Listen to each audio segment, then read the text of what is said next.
Good night, everyone. Hi, beautiful women. Can y'all hear me? Just let me know. Good night. Let me know. This is Friday night, and it's just us, and I'm just as excited as I was when we had our Better Wives weekend. But this is now us being a little more closer, a little more intimate with each other. Yeah, and just being free to talk about whatever we want to talk about. Um, it's a more closed group, it's a more private group, and everything. I just want to know that y'all can hear me before I continue talking. Just give me the thumbs up or say, yes, I can hear you. And put your feet up, get your water, get your glass of wine, whatever it is that you need to just be relaxed. I hope that the kids are asleep, and I hope that hubbies are maybe somewhere in the bedroom or somewhere in the kitchen, living room. I don't know. But I just want to officially welcome all of you that are on tonight. If you know someone that is in the group, that you're friends with, I am not sure how the private group works when it comes to inviting people. So just, invite them in. Of course, those of us that are in the group, and okay, I have a friend, she's supposed to be here, she's not online. Let me check in on her and just tag her in the comments, and then she will remember and come on. Remember, it's a private group, so you cannot invite people from outside of the group. And also, once this live is done, then, as I mentioned previously, if you check your emails, um, uh, it's just a temporary group, right? So we're not going to keep the live on, and we're not going to keep the group on. I just wanted to feel the experience of, how would women respond to private groups, different things like that, your engagement and stuff like that. And I must say, some of you have been trying and doing your best to engage. And I think one of the challenges I had was for us to say something nice about someone in the chat or in the comment section. We had Audra KB, Priya, and I believe someone else, I'm not sure, commented. So that was awesome, and I really appreciate that. And for all of you that liked, commented, sent messages, whatever it is, I just want to say thank you. But tonight, we are here to talk serious business. And if you are excited about this, then let me know. Send the heart, send the thumbs up, just say, hey, those of you that are just coming in, say, I'm here. And yeah, let's talk about this whole crisis thing, right? So there's a disclaimer. We are not here to talk about COVID. We are not here to talk about really what's going on with the world per se. I think that most of us have been overloaded with information. Some of us have even probably had some measure of fear, worry, concern about the present and most of the future. So tonight, I really want to zero in more, as we always do, focusing on us, the wives, because it makes no sense to be even pumped about going to the future, happy and future goal oriented, but our homes are a mess. So, or we are a mess, and we are no good to our spouse or the family, the home environment, and that's not what we're looking for. So, what we want to do, we want to promote better wives for better lives. So, put that in the comment section with your hashtag better wives for better lives. We don't so much believe here in this community. As the founder, I don't really promote happy wife, happy life, because anything that excludes the equality of husband and wife together, as in terms of a unit, a team. I don't promote it. So I don't quite believe in better wife, happy life. I believe in better team, better life, or better wives, better lives. And as we become better as women, better as wives, our husbands benefit from that. And he, in return, if he was just good, he would focus and thrive to become better in whatever area he too needs to. Because at some point, it's going to be like, okay, I can't have my wife just doing all of these good things and, excelling in these areas, and I'm still lagging behind. It's going to motivate him. And I love that word. It's going to really motivate him and motivate you as well to continue being better and doing better. So, better wives for better lives is what we want to do where the man and husband is concerned, the movement, the page. So, if you're just joining in, thank you for joining me. I'm sure you know my name already, but I'll say it again, Charmaine Wilson. If you are here, it's because you have been one of those beautiful persons that follow instructions and all that good stuff, and you have been blessed to be selected or a part of this group of private women. You may be single, engaged, married, doesn't matter. And because I spoke about being single, I also want to say welcome to those of you that are single and that are here. I mean, I commend you all. The things that I am learning now, I think if I had learned it before marriage, it would have eliminated a lot of the problems and crises that I've been through. But at the same time, there's some things that you just wouldn't get until you become married. But that does not mean that you should not begin to prepare yourself with the information and prepare your heart to receive, so that you can. What I see is like when you started on this journey as a single woman, you're kind of like softening your heart so that you can begin to receive as you walk into marriage. And I love that. It shows humility, it shows readiness, preparedness. It also shows that you are a good steward of your time and what you invest in yourself. So give them a thumbs up, clap for them, all of these single women that are in the chat, in the group, commenting, being a part of this.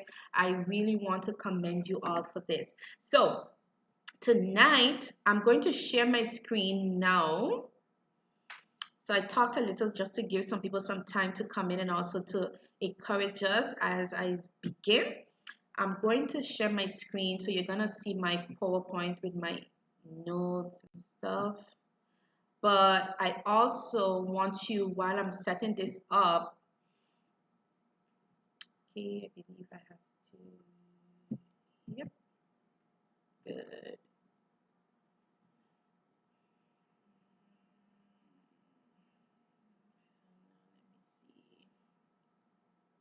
While I'm setting this up, yep.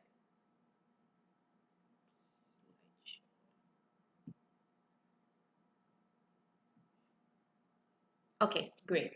While I'm setting this up, it would be a good time for you to get your notes, your water, whatever you need to take notes, whatever you need to feel relaxed, whatever you need, just so you can just be settled and we don't have to move around and get up and miss anything. Because as I mentioned, after this, I am going to take down this live because the group will be no more. Okay? So let me know if you can hear me, because I think my screen just froze and I want to make sure that we're good on both sides. Let me see.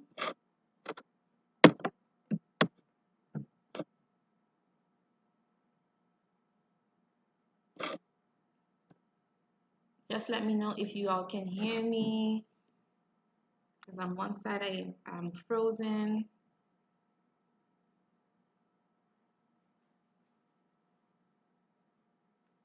Good. It's frozen here.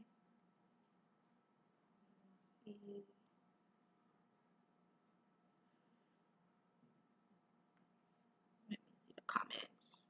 We can hear you but not see your movement. Okay. So let me just see what's going on. Okay, just stay with me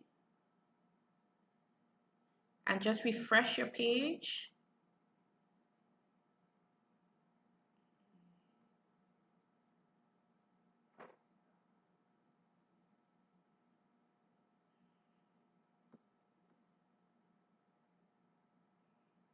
Yeah, it's not your internet, Anik. But let me just refresh. I don't know.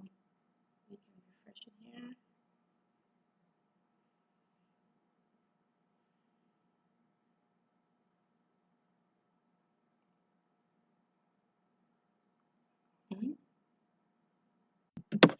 Okay. What if when I put up the PowerPoint, can you see it?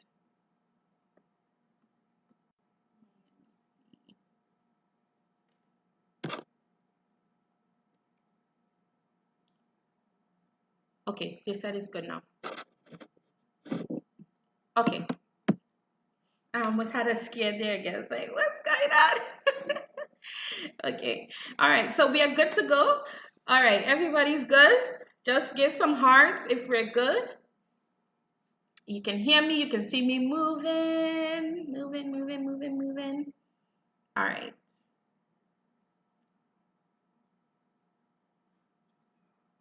Okay. So Anik said it's good. Now let's get to the PowerPoint. Let's go. Promise I'm not going to keep you all long at all. So, as you know, we are the My Own Husband movement. Some of you have joined us on Facebook. We are on several platforms. You can find us, of course, on Facebook. You can also find us on Instagram at My Own Husband Movement. We are also on YouTube at My Own Husband. You can also reach out to us via email, Gmail account at myownhusband.husband2019 at gmail.com. And we'll be glad to have you connect with us, ask us questions, contact us if you would like us to speak at your events, contact us if you would like to have us speak at your private events, whatever it is, be a part of your panel discussion. We don't it doesn't matter as long as it is something positive and to promote um, marriage, especially where wives are concerned, wives, our input, in marriage as women, what it means to be a godly wife, what it means to be a wife that is submitted to her husband, whatever. The topics are so many, we can talk about so many things. But tonight we want to talk about how we as women can remain focused, can remain committed in crisis. And I mentioned earlier, tonight we're not going to be talking about the COVID. We don't want to talk about that tonight. Tonight, I want us to focus on us. So if you can look at the screen and see my PowerPoint is up. Can you see the um, opening page? It says committed in crisis. That's the topic. And tonight, we just don't want to talk about being committed, but how to be or how to remain committed during times of crisis. Because if, as I posted today, we are not exempt. Our marriages, our relationships, we are going to be faced with situations. We are going to be faced with crises. We're going to be faced with problems. You name it. Every one of us watching here tonight, if you have experienced something in your marriage that you were not prepared for, just raise your hand in the chat and like me, me, and sometimes if those of you who are watching, you're Christians, sometimes we have this belief that, what, God is for me, who can be against me, and all of that is in the word of God, and we strongly believe in those things. However, um, in this world, the Bible says that also you will be faced with many problems, many struggles, many troubles.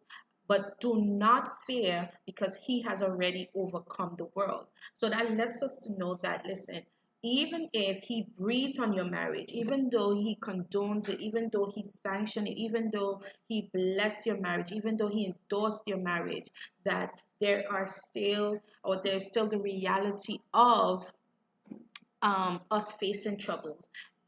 There's still the reality of things are not going to be perfect for us. There's still the reality of we would be faced with things that we didn't necessarily bargain for or prepare for, right? But What is required of us is how we respond to the crisis. What is required of us is how we allow the crisis to um, keep us either focused or distract us. So tonight I want to talk about us remaining focused. I want to talk about us remaining committed, not just to our husbands, but to the vision of the family. Not just the vision of the family, but also the marriage.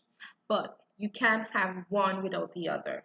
So sometimes you would hear women say, you know what? Well, I'm still married, right? I'm still here. I'm not going anywhere. But mentally, heart wise, action wise, they are already distant. You can see that there's no unity between husband and wife. You can see, they're not flowing, together. When you see one, you don't see the other. When one is interested in plants, the other one cannot be anywhere to be found. One is into ministry and the other one is grumpy about it. Have y'all seen these things happen in your church? You've seen it happen in your families. You've seen it happen maybe even in your own life. You've seen it happen before. If you've seen this happen before, just let me know I've seen this happen before. Just let me know I've seen this happen before.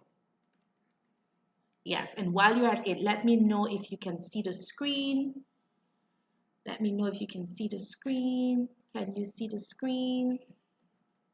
I want to welcome Michi Francis. She's watching from the UK.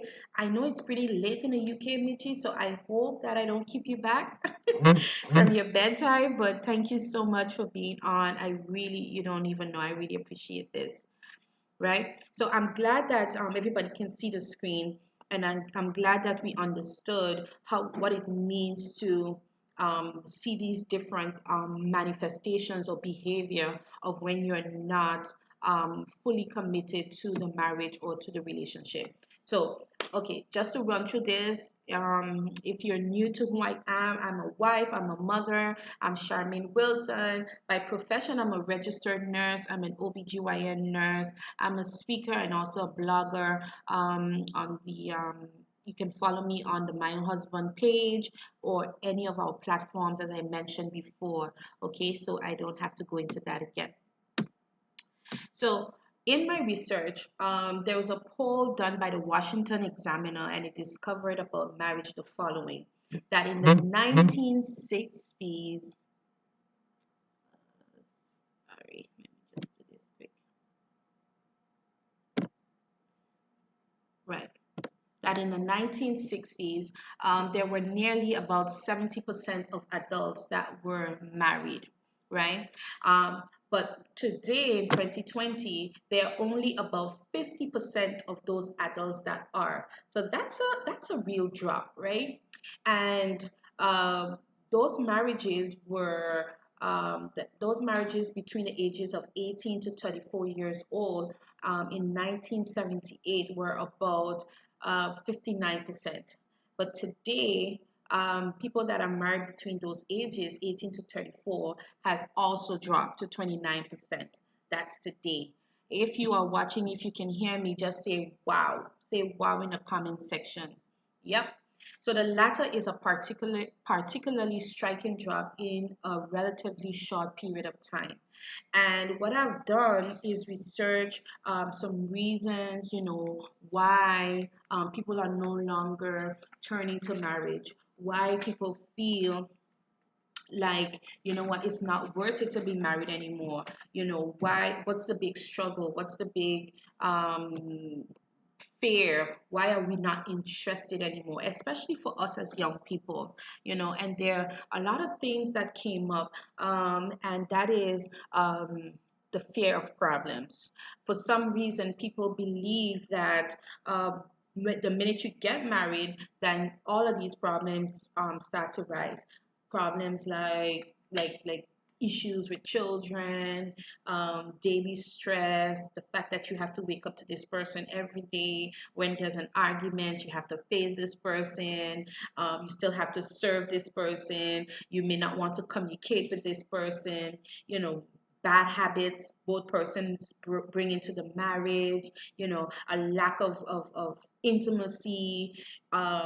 you being feeling stuck, like, okay, if intimacy is a problem, and if I respect marriage and I can't go anywhere else, this is the person I'm stuck with. And some people are not quite prepared to have to deal with all of those things, and they're not quite prepared to also face um, joint economical struggles as well. Some of them believe that, what, I am managing my money correctly, but now being married to someone else, I am not sure if they have the discipline like I do. So it's better that we just be together, love each other, be intimate every now and again, but not really fully commit. But I strongly believe, this is my personal opinion as well, that the decline that we see has a lot to do with the examples that are not quite evident in our communities. The decline that we see is also because people don't quite trust the unknown. So, like I always tell my husband, you have to have some measure of faith to say to a person, I don't quite know you all my life, but I know you enough to say yes to you for the rest of my life. That is like mind blowing, that you could say, I just met this guy yesterday. He looks cute. He sounds good. He said something to me that made me attracted to him, and then we kept talking. I got to know his family. We've been dating for a year or two, and then boom, he pops the question. I feel comfortable in my heart, and I say yes to him. We get married. We end up sleeping together. I close my eyes, sleep, wake up, he's still there. We have children. We live together. We do everything together. You expose your bank accounts to him. You cook for him. He cooks for you. At no point do you ever think to yourself, who is this? Is this a really, what am I doing? Like, wow. Like, I really love this person. I really trust this person, because that trust was built. That trust was developed. That trust, you invested into that trust. you know some people, they have not managed to really deal with that, and that comes because sometimes they're a bad history. They've been abused in the past. They've never had people really to trust. And as the world is advancing, things are becoming way serious and very dangerous out there. You don't know who to trust, especially in those big cities and bigger countries. So I totally understand why we see that decline. However, we are not going to be satisfied with that. Although I don't believe that our marriages is to prove a point, but at the same time, I believe God has established this institution for us to use it as a on this platform or on several platforms, your personal lives, wherever you are, to showcase His goodness, to showcase His faithfulness, to showcase His covenant and His love for us, that He would consider me worthy of being covered on earth by a man that He has chosen for me. That is just amazing. Like, isn't that beautiful that He would even think of me and say, you know what? For you, Charmaine Wilson, or Charmaine before Wilson Roland, there is a man in the earth that I have chosen for you. Come on, just put on the chat. God has chosen him for me.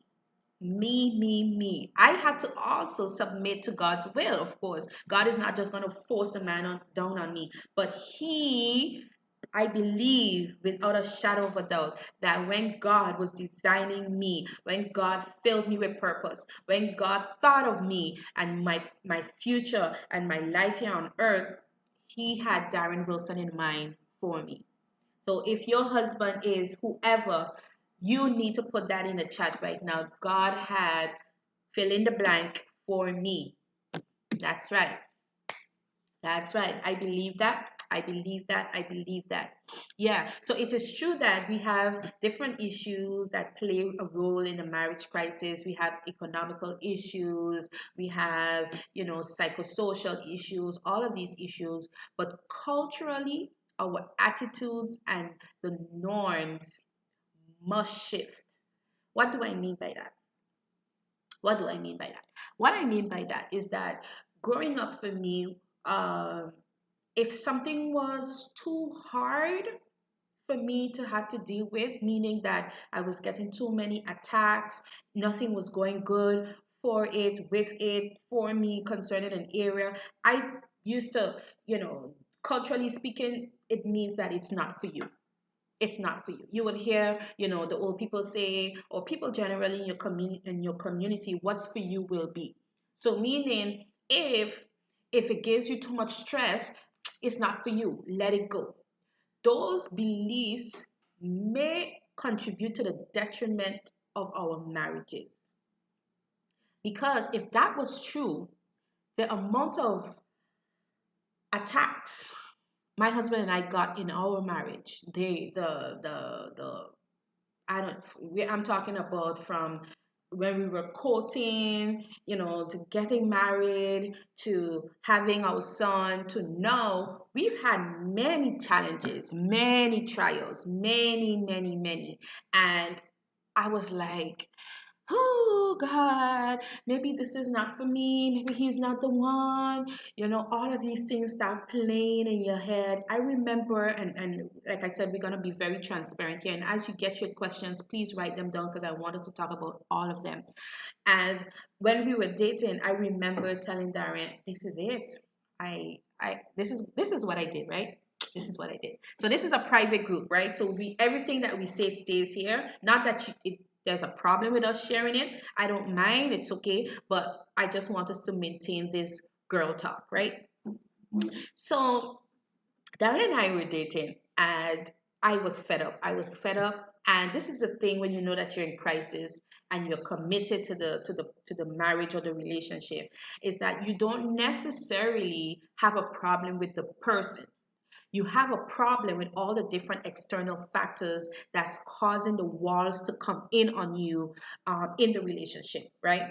So that was where I was when we were dating. I was like, you know what? No, I am done.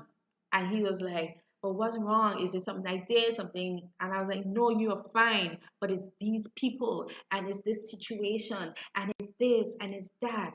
And it's a whole set of confusion. Like for us personally, it was our family issues. That on Darren's side, I went through a lot with them.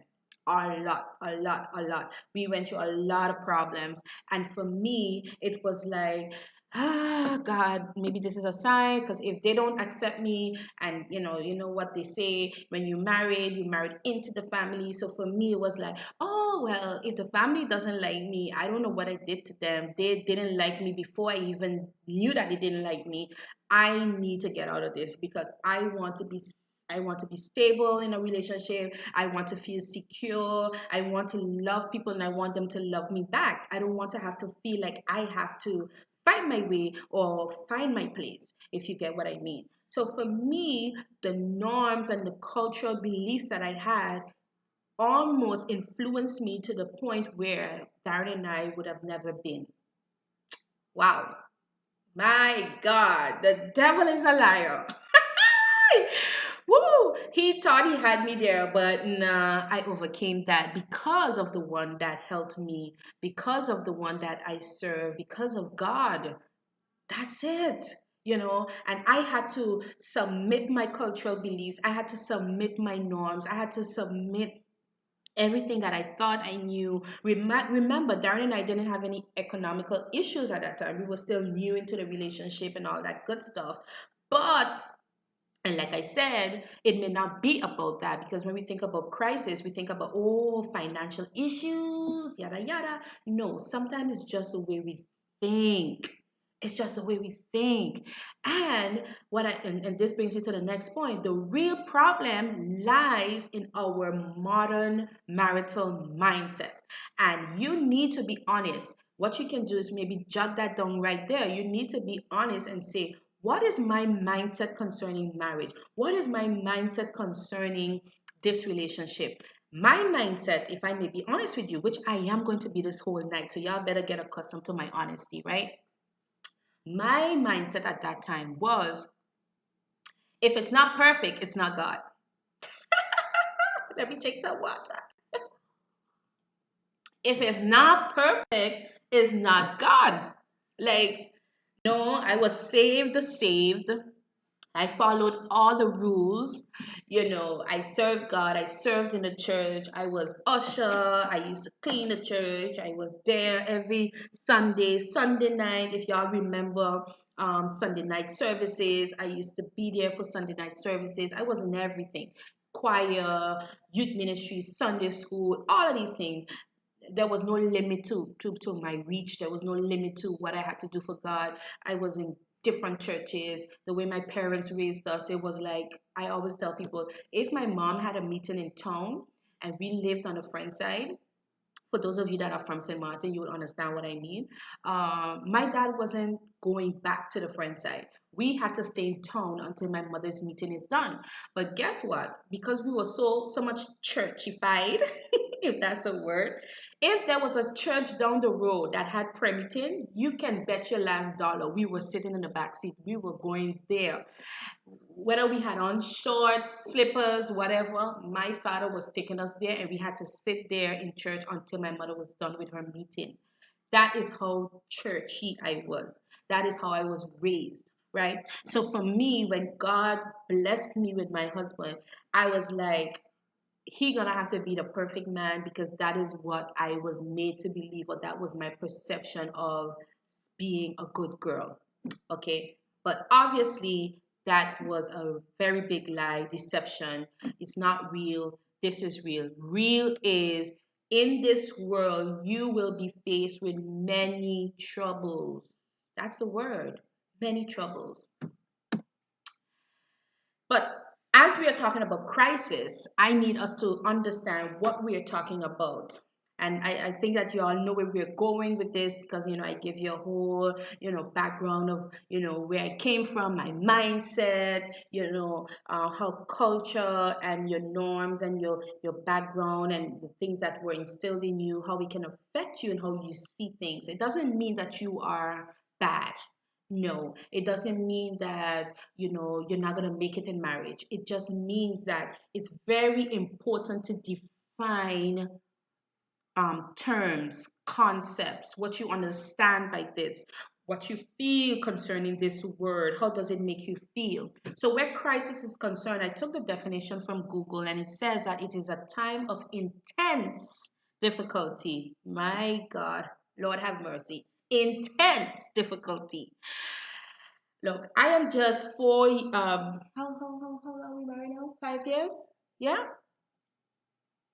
5 years? 6 years? Oh my gosh. We getting old. Okay. And some of you are married for many years, right? But look at this. All of us have faced at some point a time of intense difficulty. So you can put it there, intense difficulty. Trouble or danger where difficult, important, and unpopular decisions must be made. And y'all could just list some in the chat. I know that we were faced with intense difficulty, my husband and I. We had intense difficulty, like I mentioned, we had some family problems, and we had to make intense decisions that, listen, as much as we love you all and we really want this to be a happy family, but right now we can no longer walk with you, or you can no longer walk with us. That was intense. I mean, we are suffering for that till today. I ain't even gonna lie to y'all. We still suffering till today for that decision. But we had to do it in order to protect what we have. And the thing is, when you have to make these decisions, people are going to look at you funny. They're gonna downplay you. They're gonna say, yeah, but this and that and all of these different things. They're gonna bring in all kind of stories into the matter to kind of like guilt trip you, to make you feel bad about what you're doing. So they're gonna say things like, but don't forget all that I've done for you. Don't forget this. Don't forget that. And don't get me wrong, they are right for saying that. But when it comes to crisis, you're gonna have to make some decisions, even if it means that you're gonna feel bad about it. Yep. So these are times of emergency. It's like a disaster, a catastrophe. It's like things are just out of control in your life. You can apply this for natural disasters, different situations. I don't know. But like I said, tonight we want to focus on wives and our marriage, right? Then what I notice is that sometimes we confuse crisis with problems. So, what is a problem? A problem is a matter or a situation regarded as unwelcome or harmful and needing to be dealt with and overcome.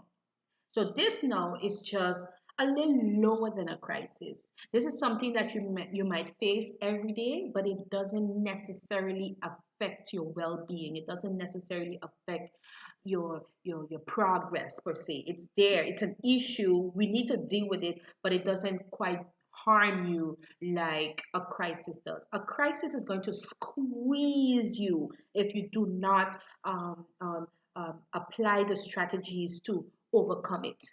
A problem, sometimes if you don't have to face it, you forget about it in a sense. So it's difficult time, it's an issue, it's something that needs to be dealt with, but it's not as intense as a crisis. Okay. So I want us to just go into that a little. And I have a perfect example here. Crisis versus problem. And y'all can show it in the chat as well if you have your own examples, to back this up a little. But I didn't want to prolong this one, so this is what I have. So a woman gets married, or husband and wife married, and there's always this pressure. When are y'all gonna have babies? When are y'all gonna do this thing? When are y'all gonna get babies? We want babies. We want babies. Okay, good. Now, there are external pressures coming from friends and families. Mind you, these friends and families probably do mean well, but if they're not careful, it can cause a problem in the home because maybe husband and wife were not thinking about having children so soon, but because, again, our norm and cultural attitudes and beliefs, we kind of like take these things personal and wonder what is wrong with me? Am I not fertile? Can I not reproduce? What's going on? Maybe I need to go to the doctor. Maybe my husband's not doing it good enough. I mean, we're having sex every night. We're doing all kind of positions. We're drinking this, seeing mass. We're going to Tizan. My friend is on task. All of these things we're doing and nothing is happening. That is a pressure. It is a problem. It's going to lead to a problem eventually because the man wants his child. Hmm? The crisis comes because we don't necessarily mind going through a little difficulty with getting pregnant. Oh, we missed it this month. Next month we try again. It didn't work. Okay. When you see it start going into a year, 2 years, 3 years, 4 years, 5 years, sometimes 10, 12, 13. My God. And you have to admit now, okay, I need to go to a doctor, fertility doctor. What's going on? Well, Mr. So and so, I am sad to bring the news to you, but we've tried everything and it seems like your diagnosis is as follows: infertility. Hmm? That now becomes a crisis because now you've tried everything. You've tried all the medical treatment, you've tried the natural treatments, you've tried everything. It's not like you succeeded with a pregnancy and failed. It's like at no point you're getting through to conceive. So that is what I want us to realize. Now, the thing is, and the reason why I wanted to break this down is because some of us give up at the problem level. Put that in the chat, please. Some of us give up at the problem level. And that's a very, very dangerous thing to do. Yep. And when you do so, you have not allowed yourself to develop the character. You've not allowed yourself to develop into the mature person that the problem meant to do, meant to allow, meant to create. You did not allow that. So what we do, we throw in the towel and then we add more problem to the problem. So instead of us facing the fact that, okay, I can't get pregnant yet, that doesn't mean it won't happen. I've tried, but that doesn't mean you will fail because we've given up at this level. We start to point fingers and we start to look for more problems to support this problem. Well, I can't get pregnant because um, you just eating nonsense. Look at what you're eating. Huh? You eating junk. Huh? You drinking a bunch of sodas. Huh? You just drink a beer last night. That's why I can't get pregnant because you're doing nonsense. Huh? And look, I can't get pregnant because we're not having enough sex and we're not doing this. So now he has an eating problem. He has a problem with helping us to conceive. He he's fat. He's not Christian enough because if he prays more, God will hear our prayer. So he's not praying enough. Um, it's You're just like your father, you're just like your mother, you're just like everybody else. Everybody's against me. Oh God, everybody's against me, the poor wife. So you see where this is going. So instead of us dealing with the actual problem, we bring in more problems and it leads to an early crisis that we were not prepared for. Now, the big question is, how do you remain focused and committed?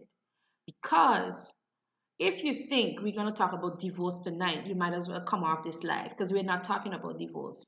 We are here for every normal functioning family.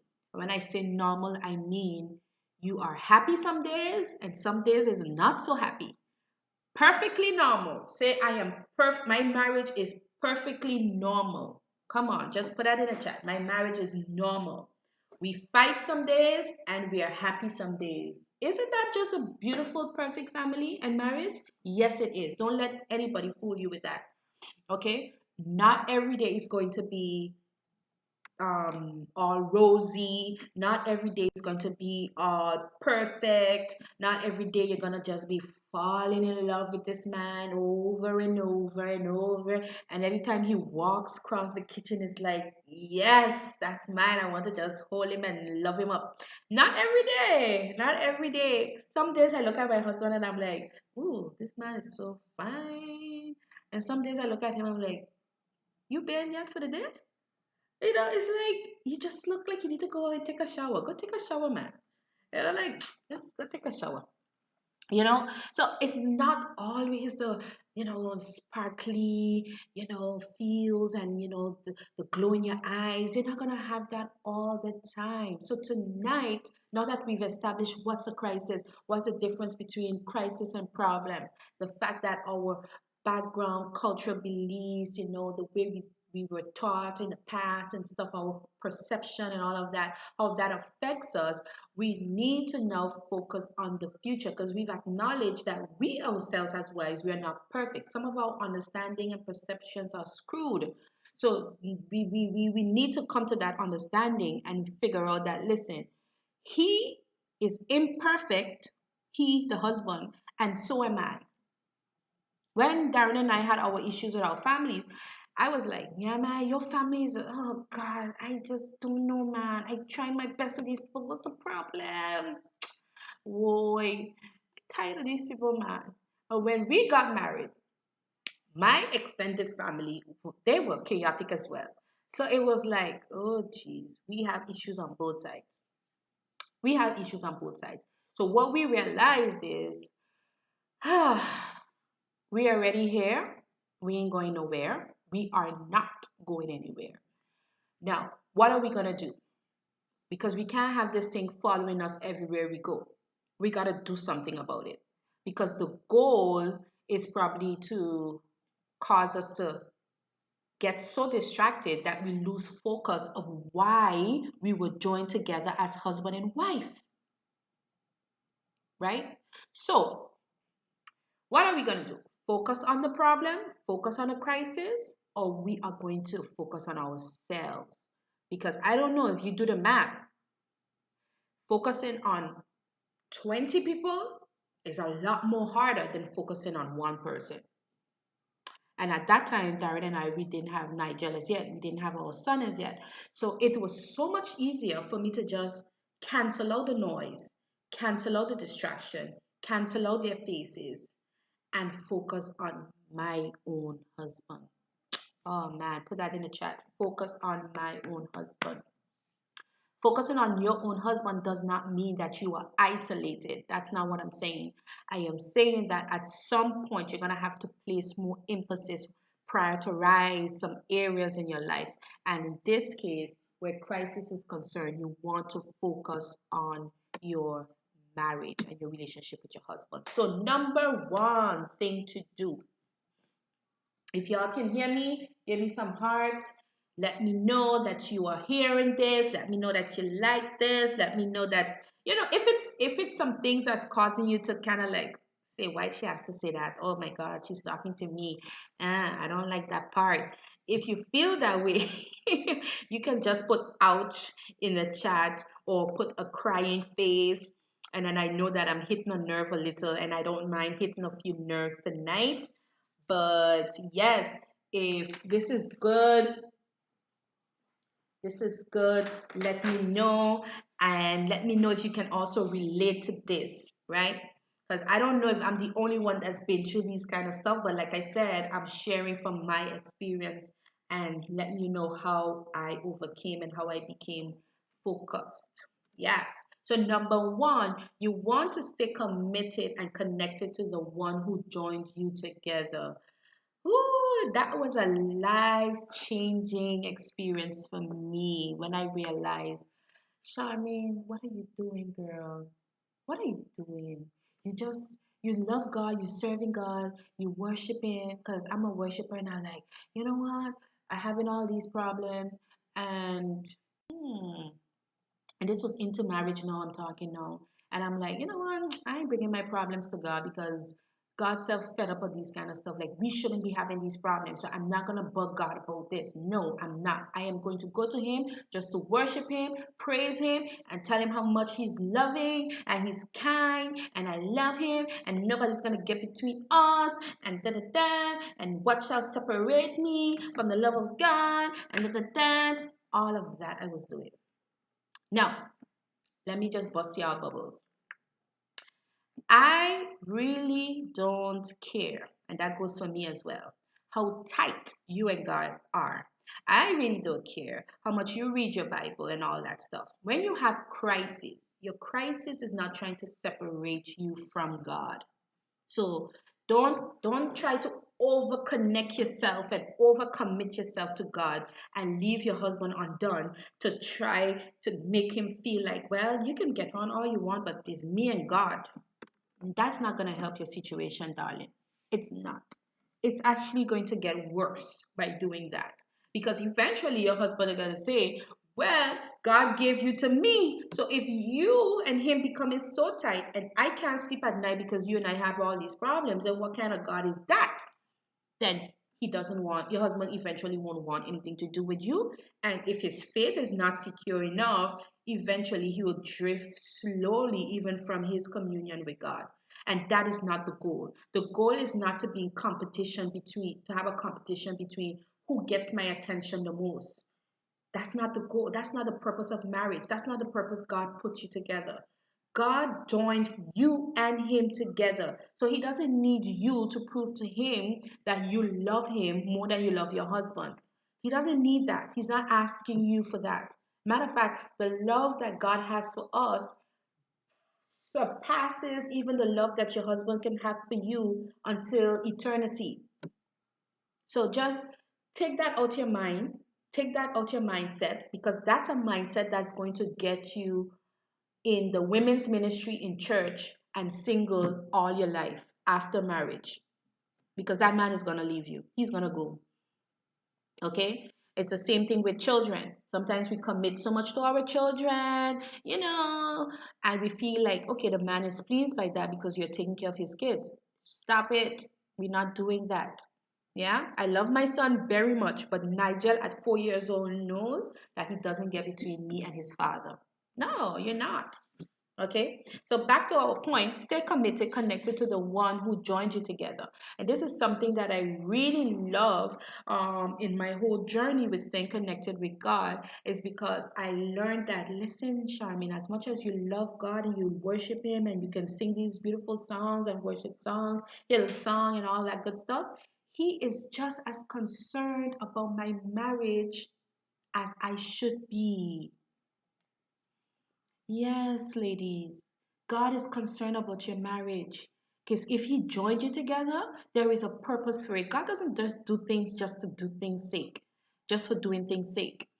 No, He joined Charmin and Darren for a purpose. Yeah, He joined Claudette and Ernest for a purpose. He joined Tashina and Charles for a purpose. He joined Mishnella and Anderson for a purpose, right? He joined Ralph and Charity for a purpose. I'm just trying to remember all of you that is in the chat, right? And we need to stay focused. We need to stay committed, yes, in our marriage, but we have to do things right. God, you joined me with this man. I need to know what you think about what we are facing. I need to know what you have to say about this problem. I need to know, okay, God, you are not surprised by anything. You knew this day would come. Show us the way to go. Show us. Now, what we do it the reverse. We say our thing, we do our thing with our husband, we cuss him off, we cuss off everybody, we walk out on a marriage, we blame God, we blame the church, we blame the cousin, we blame the auntie, we blame our nene. Well, we done, we now go and we bow to God, because after you figure out that, listen, they didn't do me anything, they didn't do me anything, we are left with no choice but to go back to God. Yeah? And even if we are committed to the vision, we must understand that our vision was not possible without God. That even the fact that God placed this man over me as a covering, God Himself deposited that passion in that man, that vision in that man to say, you know what, in this family, I would like to lead us into this direction.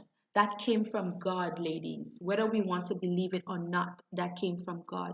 Even though some of your husbands are not pastors, ministers, deacons, leaders in a church, please do not underestimate what God can say and speak into a man's heart. Yeah, okay. God's faithfulness to us. This is a next point, some that I learned as well. God's faithfulness to us keeps us committed to each other. Oh, wow. I love that. God's faithfulness to us keeps us committed to each other. What do I mean by that?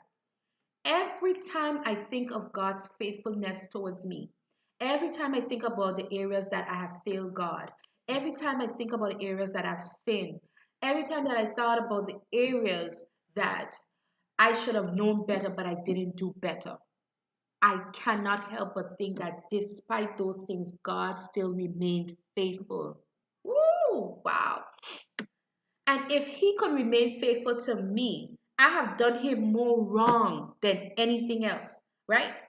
He still finds a way to bless me. He still finds a way to speak well of me. He still finds a way to be mindful of me. He still finds a way to wake me up. He still finds a way to take care of me. He still finds a way to give me daily mercies. My God. He still finds a way to provide for me. He still finds a way to give me a second chance, and a third, and a fourth, and a fifth, and many more to come.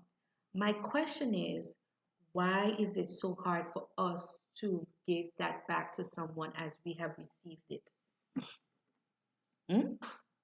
And I mentioned this in one of the Better Wives Weekend nights, that we extend more grace and forgiveness to our girlfriends.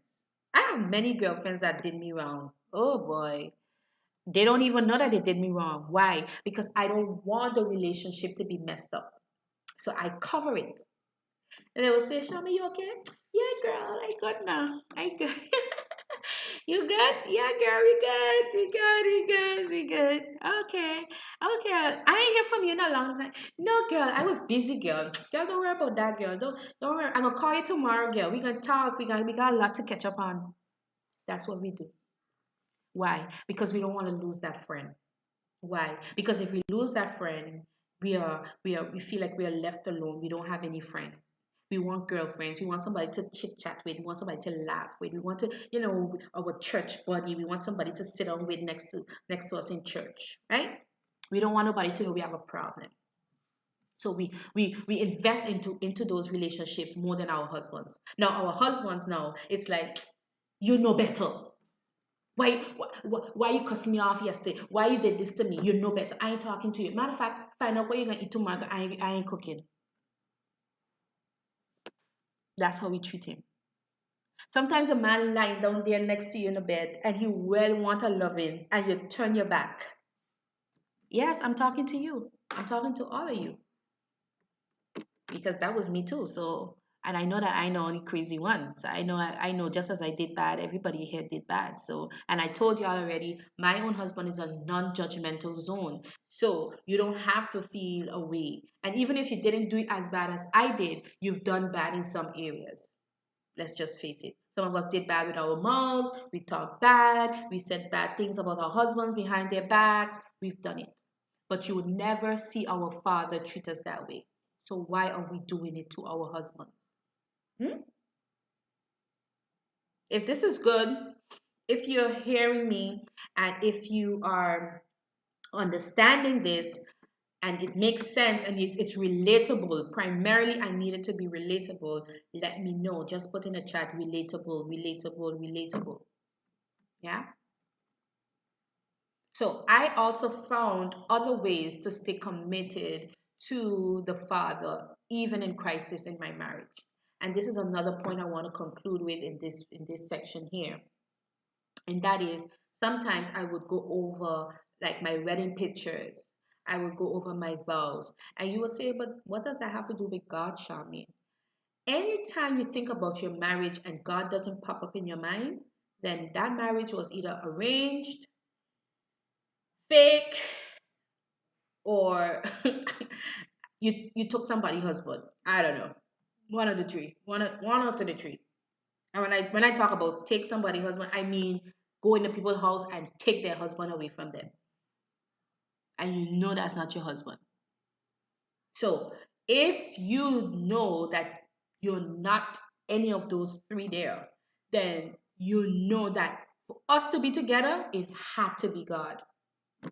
Had to be God Almighty. Had to be Him. Had to be Him. So when I look at my pictures and I hear my vows, I see my ring, I, I see the joy on my face, I see the pastor, I see all of those things.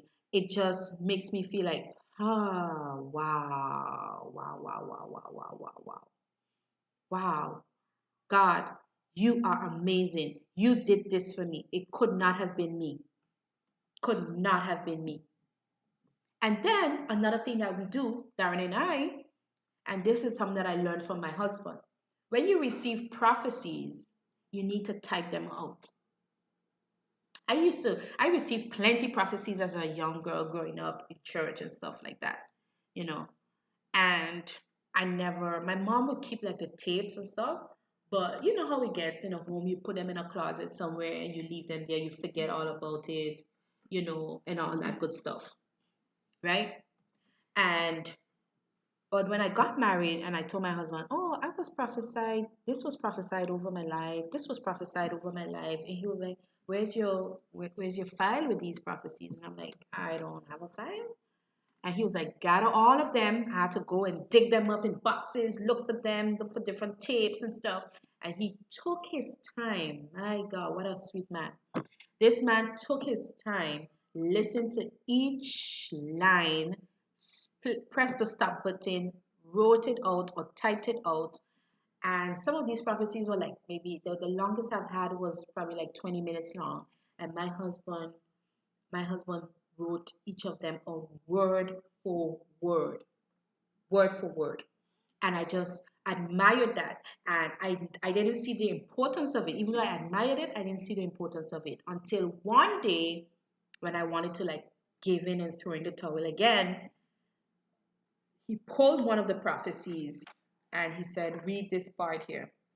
And when I read it, I said, my God, I wept. I couldn't believe it. Because in the prophecy, I realized that the same crisis that we were facing at that time was a setup to bring me to where we're at today. As you can see, my own husband is a real thing. Yep. So never underestimate your connection and your commitment with God, because somewhere a part of your experience with Him is going to lead you to this place where you're at today. And you might be in a crisis right now and you cannot see your way out. But I'm telling you, as Jesus is Lord, that there is a way of escape, not apart from your husband, with your husband. With your husband. Next point.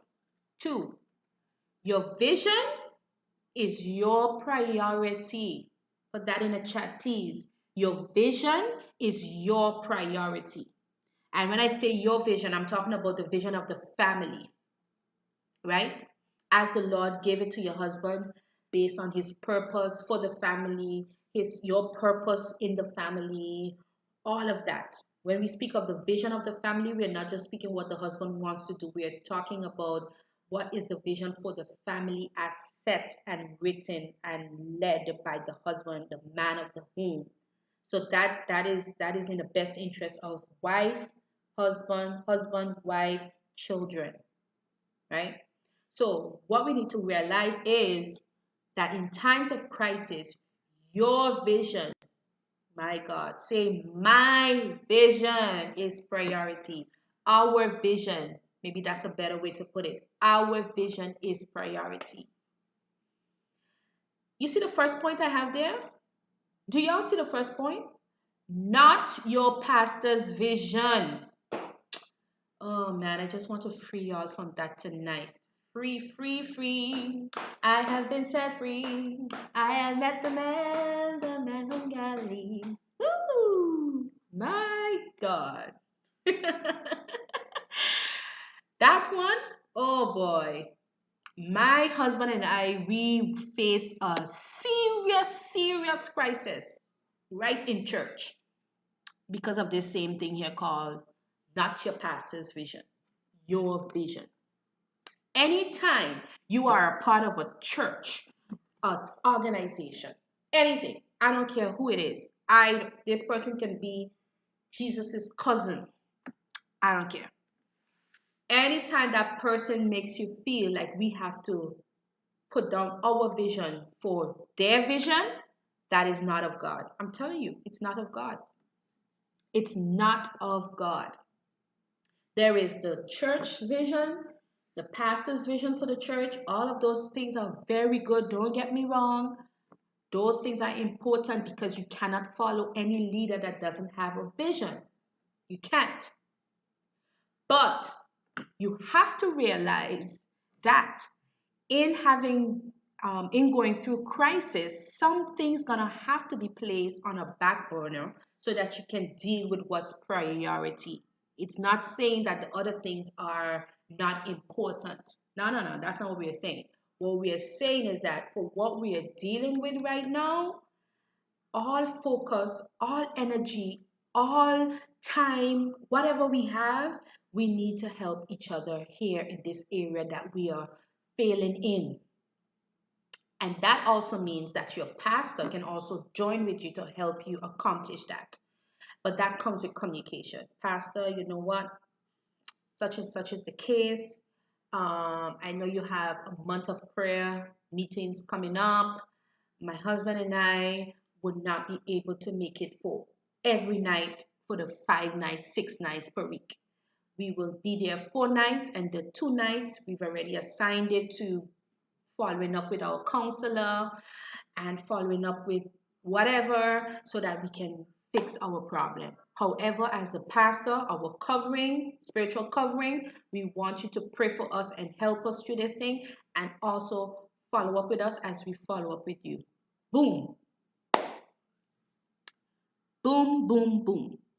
That goes for pastors, that goes for any other thing that's causing you to lose focus on what's important for the marriage and the relationship. Because remember, we're talking about a crisis here. Yeah? Second, concentrate on the vision of the family.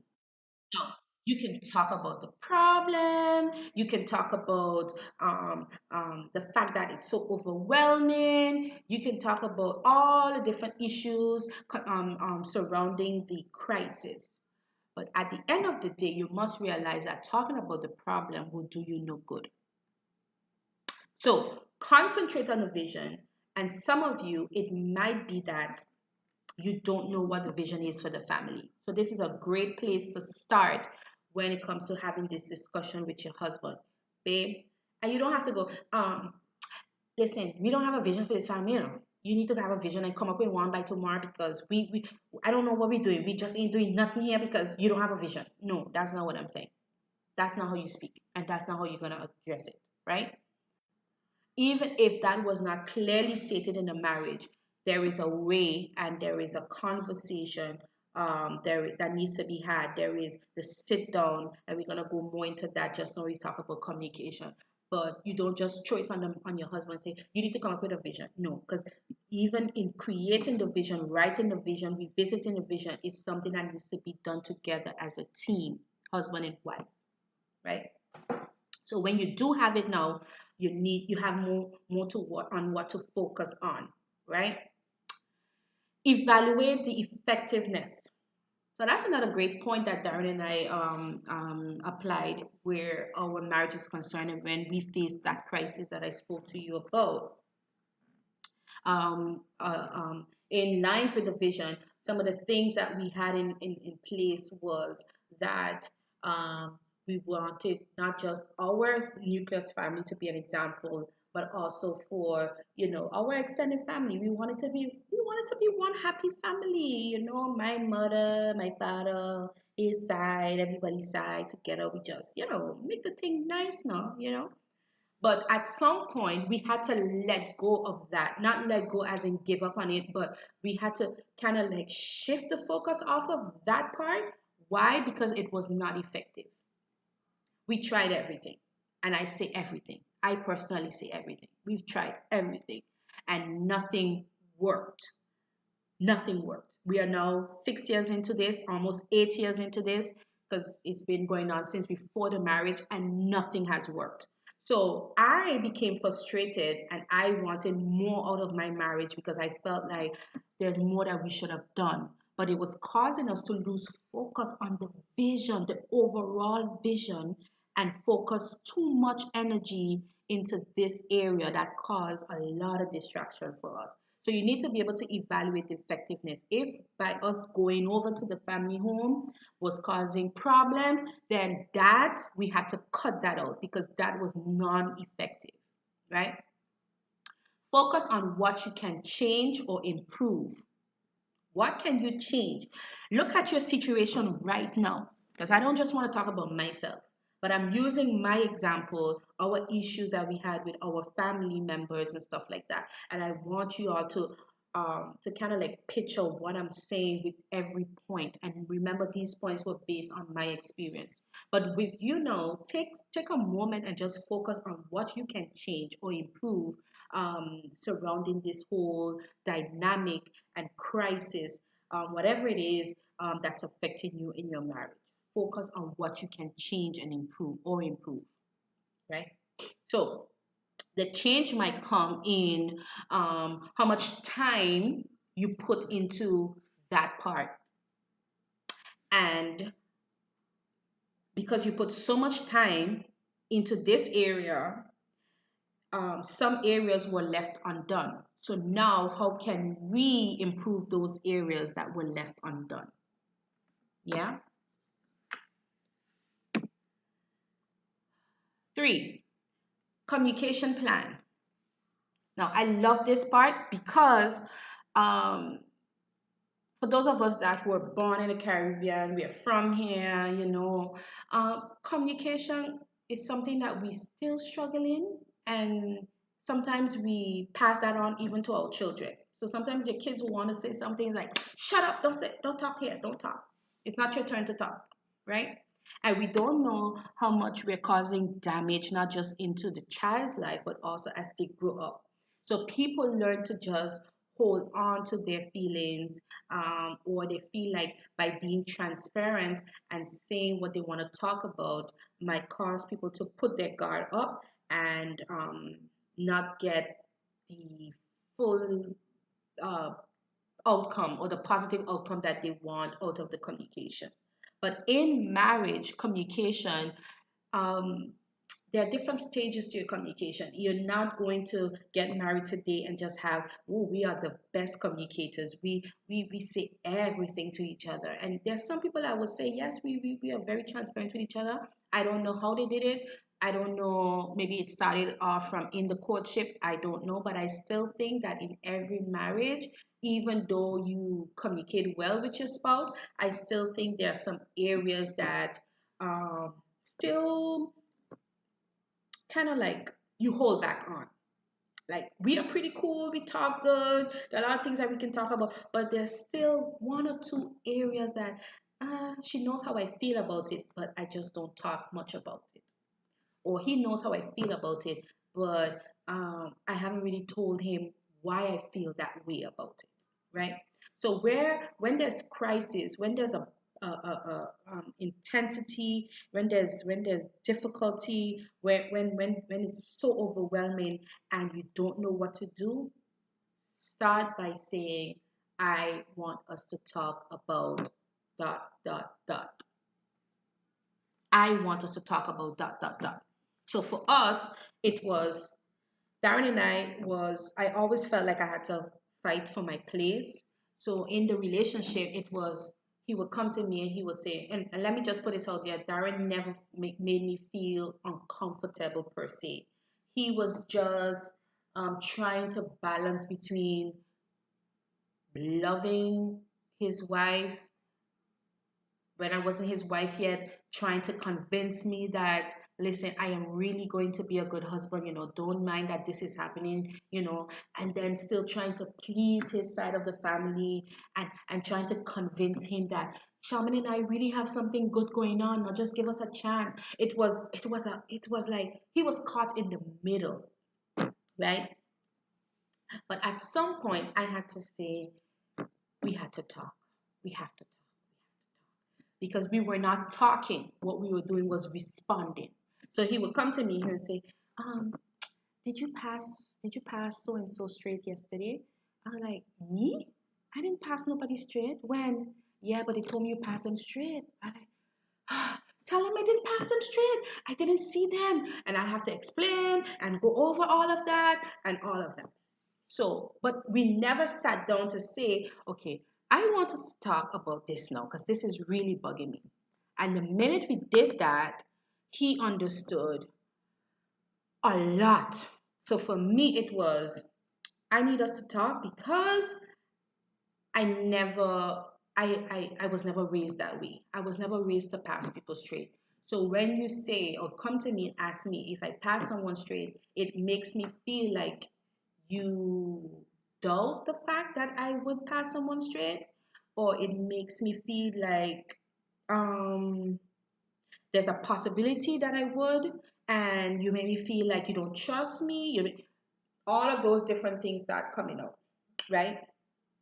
And then the more I spoke and the more I explained myself and the more he understood who I was and what this thing means to me and how much it's affecting me, the emotion, I see Tash put in the comments, psychological and emotional damage, the more, it had more of that on me than it had anything else. I was really like emotionally a mess, right? And it made me feel like I wasn't ready for marriage because I don't want to be an emotional mess to my husband. I want to be, the happy wife and, just enjoying my youth, that kind of stuff. So verbal communication is very important, but it's not just having the communication, it's planning the communication. And this is something that I did. I planned the communication. I had all my points. I went back to things that I forgot to bring up just so I can get it all out and we can start fresh. And I'm going to talk a little more about what fresh is, right? And when I did that, I was so relieved. And he now became relieved as well because he finally understood more what was going on with me. So he understood now it's not necessarily that I wanted to quit on the relationship. It's not necessarily I want to give up on him. It's that the uncomfortableness that's going on is causing me to not feel good within myself and not being prepared to be the wife that I'm supposed to be for him. So when he understood that, he was like, wait. Even if I marry you, even if I prove to everybody that you are the wife for me, I'm going to be stuck with an emotional baggage and mess? Oh, hell no. Hell no. Yes, I said that. Nah. My husband was like, he got up one day, he was like, end of this. He went to so and so and said, you know what? Finish with this, finish with that, cut that off, finish, boom, boom, shakalaka. Everything finished. I didn't know this was happening. All I know, my husband came home a different person. I was like, what's up with you? He's like, as of today, that date, whatever that date was, he was like, I'm bringing an end to this today, finish. Until today, our life has been at peace.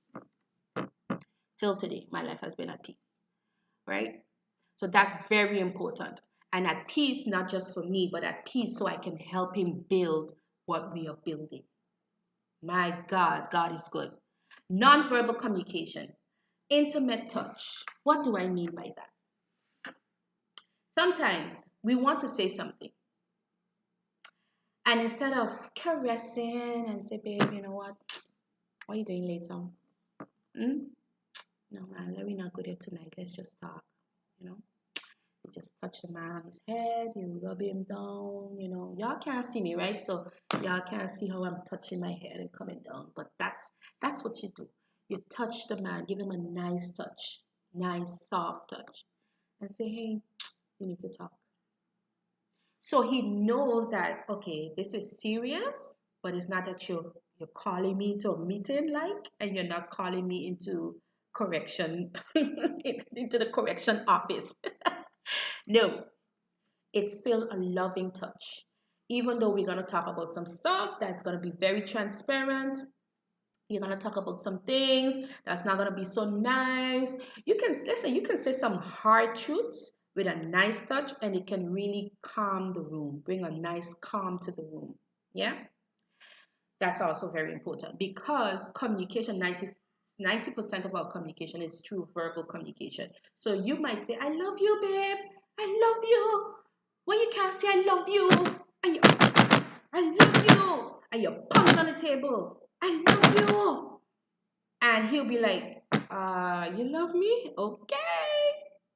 Yeah.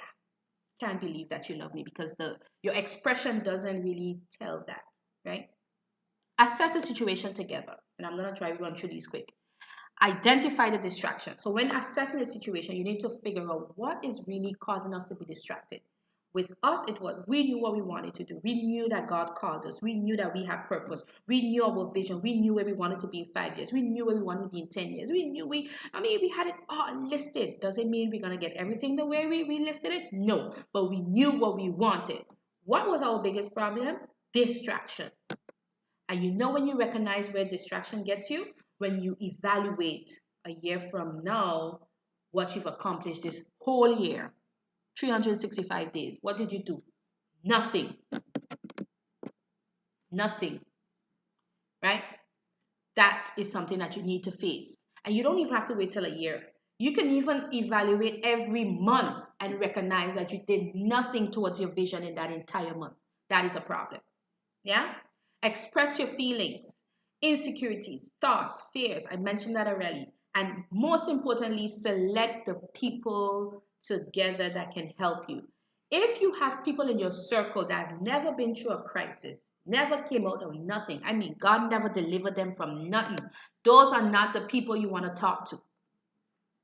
Not the people you want to talk to. Admire them, appreciate them, say, hey, appreciate your perfection, appreciate your goodness, appreciate everything about y'all, everything about you is perfect. Thank you. You've never faced anything, we've never had any problems. You can't help me. I had friends who told me that when we brought our problems to them, it's not that they are bad people. Don't get me wrong. Y'all have to not mix the two. But I am not going to go to a person or a couple who've never had any family issue and then tell them, help me sort this out. They don't know because everything for them where family is concerned is just perfect. Perfect. So they can't help you with that part. The most they can give you is the support. The most they can give you is what to look forward to when this thing is solved as a family. But they cannot help you step by step through the process. Another point in communication, be that safe place for your husband. Be that safe place. When there's crisis, I strongly believe there's more pressure on the man than there is on the woman. And a lot of us, and I don't mean us in this group, but women fight so much for their place. I'm a woman, I have a place here, yada yada. But in those times of crisis, those same women are the first people to opt out. They're like, deuces, I'm out, you're the man, you handle this. You can't pick and you can't eat your cake and still have it, right? So if you're not the man, you need to know your place as the woman. Meaning there's a certain measure of pressure that the man is built. Let me say this, built. You see those broad shoulders, those muscles, extra body mass? He was built physically, emotionally, psychosocially, all the elites. He was built for that, right? Right? So we need to not compromise that by adding or belittling or making him feel less than. Our place is to be that safe place, and that is also a load to carry.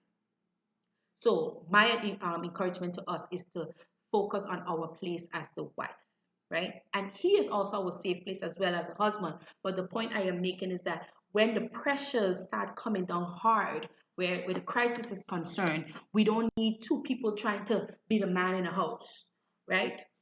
Humble yourself and find your place. That when he comes down with his feelings, that you can be the one to open your arms and say, come, babe, let's talk. Yeah? A very important question to ask. Why do we want to stay married and work things out? All of that is a part of the communication because you need to know that we both want to remain married. If both of you don't want to remain married, then that there is already a problem. It is, right? So we either get on the same page, two of us, both of us, or we are not. We got to be honest with this. There are many people I see came out of serious crisis, I'm telling you. Infidelity, boom, bam, you name it. They remarry and did it again and doing better than ever.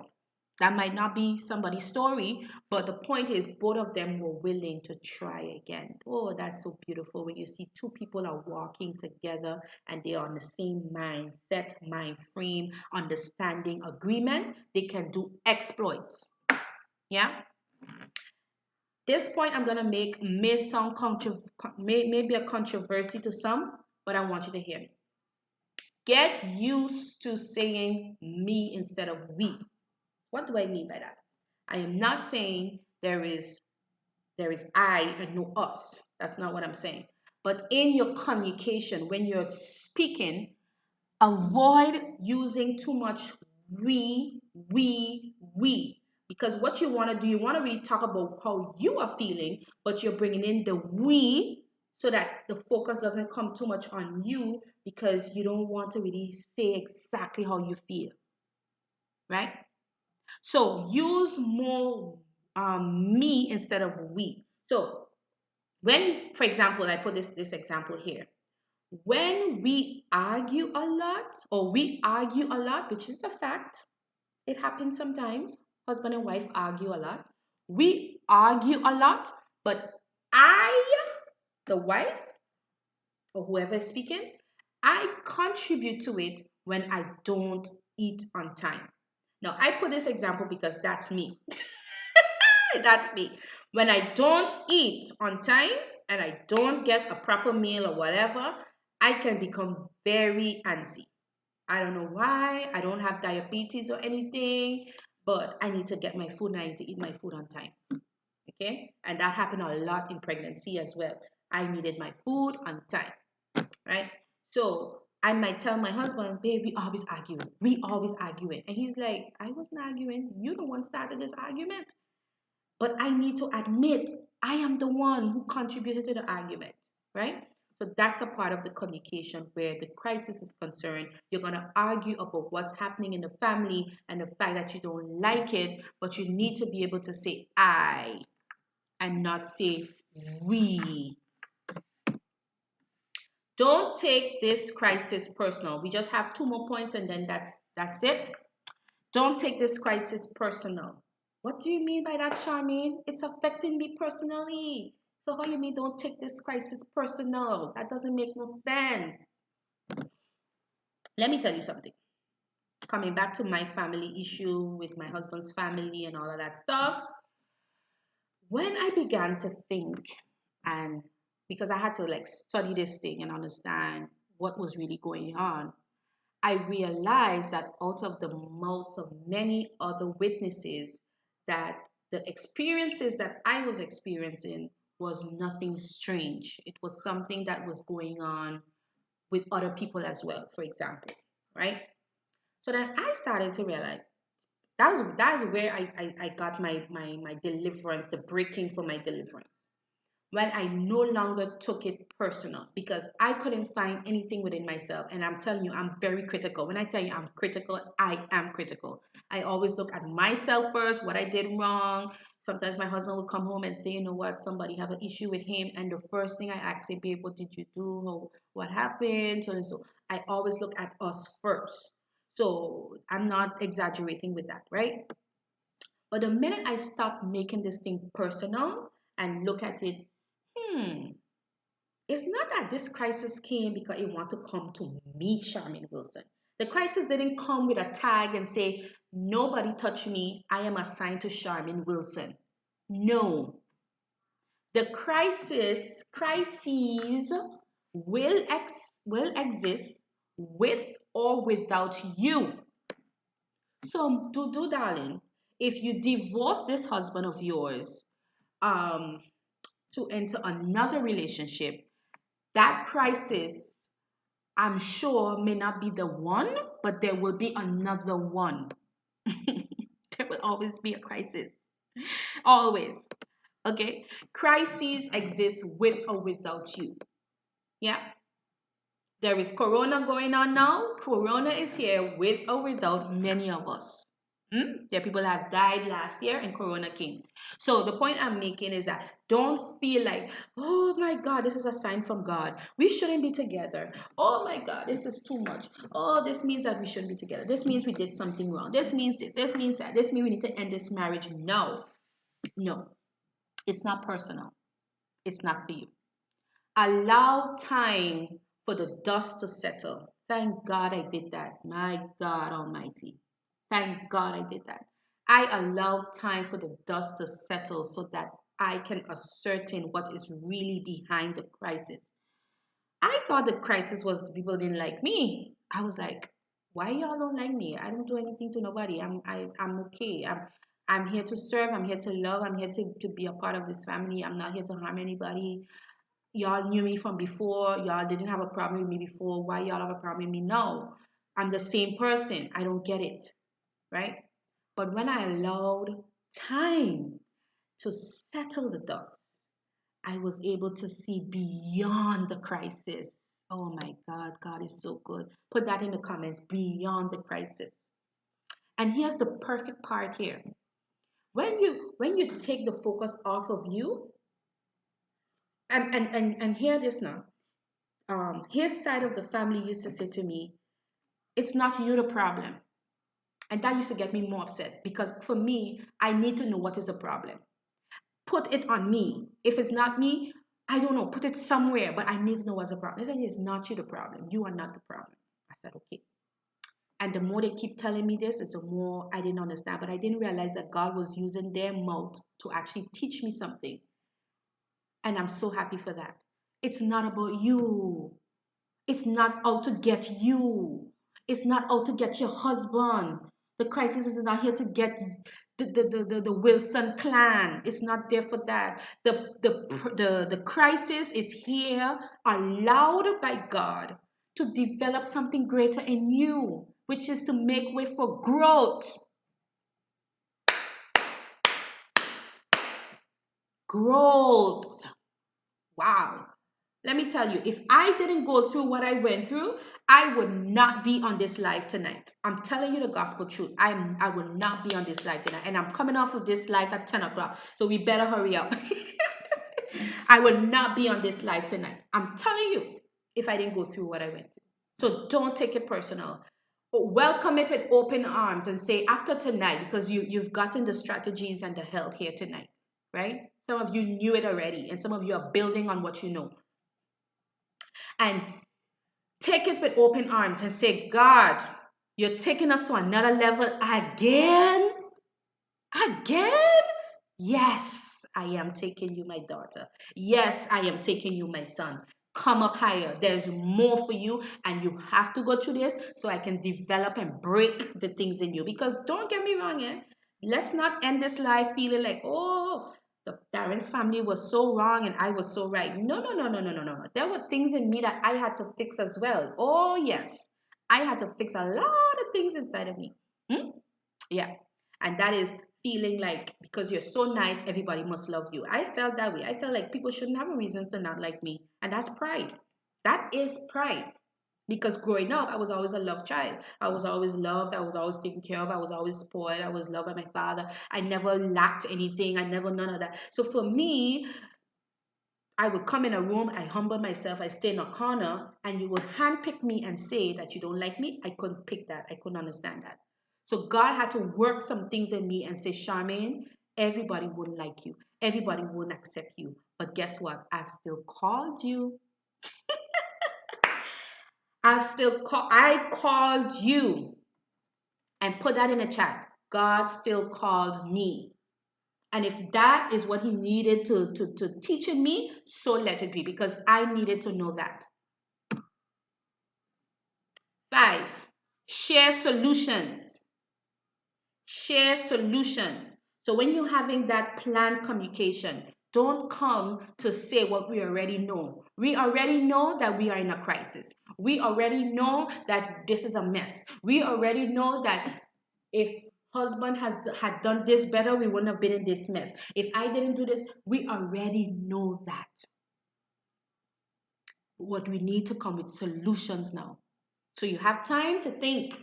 You have time in your private time when your husband is at work. Think about your solutions. And a part of your planned communication, babe, tonight I would like us to discuss some solutions to this situation in the house, this situation in our marriage, this situation, and make it plain.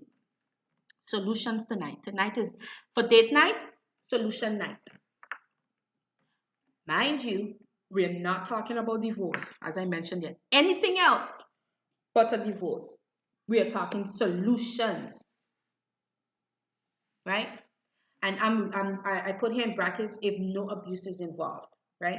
And there's some things that are very extreme in marriages. And I myself don't know and cannot advise people to remain married in that circumstance, right? But if we are talking about problems that we want to run away from, and they've not developed into crisis, but just because we want a problem-free zone, that's not a reason for divorce. Because guess what? Next relationship, next marriage, you're going to face problems again. Okay? Relationships don't get easier with a new partner. So that brings us into that point. Relationships don't get easier with a new partner. And I'm sure people that have been divorced, it would be so good if I could get people who were divorced, or who this is their second or third marriage, whatever, that they can comment in the chat, because you know that with a new relationship, it's also new problems, darling. It doesn't, you don't get away from it. Okay. And blame game. Oh my gosh. I knew that I practiced the blame game. And this was before marriage, though. I practiced this blame game thing. For me, it was like, yeah, but they don't respect me because there's something that you didn't do.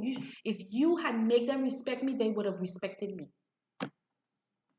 It's something you said, it's something you did, it's something you didn't do enough. If you had made them respect me, or you had clearly expressed how you feel, and that the fact that you wanted this relationship too, not just me, I didn't force myself on you. You came knocking on my parents' door and you said, I would love to talk to you about that, Charmaine, because I'm interested in her. That's exactly what happened. I didn't even know my husband went to my parents when he did. So for me, it was like, wait a minute, I didn't come running behind you. So you need to fix this. This is your fault. I was good in my father's house. That was me. That was the Charmaine. No to the blame game, because the blame game only puts you in a perfect box that you did nothing to contribute to this crisis, and that everything was the man and he's left alone to fix it by himself. That is not teamwork, and that is not the mindset of a committed wife. How to remain committed, ladies? Again, last but not least, start fresh. What do I mean by start fresh? Should I just give up, Charmaine, and just get a new husband? No. Okay, let's just scratch the vision and start something all new. So God called us to, let's say, start a ministry on Facebook. Should we just scratch that and go back to what? Not doing anything and just going into cooking? Should we do that? Should we open a business instead? Should we go into designing or marketing or whatever? No, that's not what I'm saying. Starting fresh doesn't necessarily mean starting over from scratch. Because when you say start from scratch, that could be discouraging. It's like, listen, I'm like 10 years married now. What do you want me to do? Do you want me to start from scratch with everything? Like, nah, man, that's too much. I can't do that. No, starting scratch doesn't necessarily mean you need to start the same things over either. Starting scratch doesn't necessarily mean that, you know what, um, this Facebook Live ministry didn't work, but what I should think of is maybe going on YouTube, where I can, instead of going live, I can record my videos and I can plan my videos better. And the fact that I get nervous, with a planned video, I can edit the little areas that I didn't like so I can have a better video. And then I can reach my audience better. Right? So that is what I'm talking about, starting fresh. So where marriage is concerned now, for us, it was, I wanted starting fresh as in, okay, let's forget all about our problems that we had. That was me, because I'm always willing to alleviate all problems, but that doesn't work in the real world. So I was like, okay, babe, let's go back to your family again and let's just tell them, okay, you know what? Everything that happened, I am sorry, I'm sorry, I'm sorry. We said sorry for things we didn't even know we did. We was like, I'm sorry, I'm sorry, I'm sorry, I'm sorry. Like, let's start fresh, like from scratch. And guess what? We got the hand back off. Back off. Then I said, okay, you know what? The things we used to do in the past to kind of like mend the relationship, let's do those things again then. We're not starting from scratch. We just continue where we left off. We got 2 hands. Back off. All right. I said, God, my God, what are you saying to me now? And the Lord just let me to know. Starting fresh is not necessarily going back to the areas that you failed in. Starting fresh is about perspective, darling, my dear daughter. And when I got that, I was like, okay. So I had to have a new perspective on life. I had to have a new perspective on what a happy family looks like. I had to have a new perspective on the fact that, you know what, you might have these areas and these areas that are chaotic, but the Lord is going to use those areas so that you can have a testimony and help somebody else. And now it's like people come to me and they're like, this thing you fixed yet? I'm like, no, God is still working on it. In due time, I have a different approach now to it. Because for me, everybody have to be willing. Everybody have to be ready. And you trying to force something has a lot to do with your own ego. Because the more you want to make it perfect is the more it makes you feel like you're in a right standing with God and man. And we need to be freed from that as well. Starting fresh, what do I mean by that again? Is sometimes letting go of the life as you once knew it. Letting go of life as you once knew it. Yes, grieving life as you knew it will keep you stuck. You cannot want exactly how things used to be in the past. No, we got to focus on the new. We got to go towards the future. We tried, but it didn't work. Okay, next, let's keep moving. We got to keep moving. Revisit and rewrite the vision. That's also starting fresh. So the vision is in 5 years, we want to own our home and several companies and whatever. Okay, that means we might have to revisit this thing and it may not happen in 5 years again. Let's put it now to 7 years. Why? Because we had 2 years of setbacks. Got it? Yeah. And free yourself from this as well. You have no point to prove to anyone. Say this in the chat. I have no point to prove to anyone. No point. And this is our last slide. I have no point to prove to anyone. Because when you free yourself from that, you begin to work on God's timing and not man's. You will begin to work on God's timing and not even yours. Because remember, the vision is a guideline. The vision is a guideline. But God, I give you full permission to interrupt all of this if you have to. I give it to you. I give it to you. And my husband needs to hear that. So he doesn't feel like this is so much pressure. Oh my God, I told my wife in 5 years, I'm going to get her a Bentley. I'm going to get her an Audi. I'm going to get her this. And God, I just lost my job. What am I going to do? What am I going to do? He needs to hear you say, babe, I have no point to prove. You have no point to prove. He needs to hear you say, babe, just go back to the vision. Let's go over these things and just, work something else around this. You know what, babe? Really?